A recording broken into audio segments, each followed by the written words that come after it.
നമുക്ക് കുറച്ച് സിമ്പിൾ ആയിട്ടുള്ള സെന്റൻസുകൾ ഒന്ന് ഇംഗ്ലീഷിലേക്ക് ആക്കിയാലോ? ആരാ അവിടെ? അതെങ്ങനെയാ ചോദിക്കുക? Who is there? Who is there? ഇങ്ങനെ എഴുതാം കേട്ടോ. അപ്പോസ്ട്രോഫി എസ് ഇട്ടിട്ട് എഴുതാം, അല്ലെങ്കിൽ ഈസ് എന്ന് നമുക്ക് എക്സ്പാൻഡ് ചെയ്ത് എഴുതാം. Who is there? ആരാ അവിടെ? ആരായിരുന്നു അവിടെ? അപ്പൊ എന്താ വ്യത്യാസം വരിക? ഇത് പ്രസന്റിൽ ചോദിക്കുകയാണ്.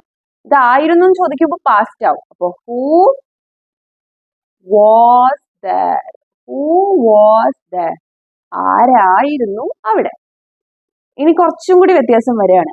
ആരൊക്കെയാണ് അവിടെ? ഇവിടെ ആരാ അവിടെ? ഒരാളാ ചോദിക്കുന്നത്, ഒരാളെ പറ്റി ചോദിക്കുന്നത്. അപ്പൊ നമ്മൾ ഈസ് ഇട്ടു. ഇനി ആരൊക്കെയാണ് അവിടെ? പ്രസന്റിൽ തന്നെ പ്ലൂറലാണ് ചോദിക്കുന്നത്. അപ്പൊ എങ്ങനെ ചോദിക്കും? Who all are there?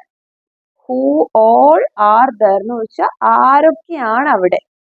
ആരൊക്കെ ആയിരുന്നു അവിടെ? സെയിം സംഭവം തന്നെ നമ്മൾ പാസ്റ്റ് ആക്കുന്നു. അപ്പൊ ആറിന്റെ പാസ്റ്റ് എന്താ? were.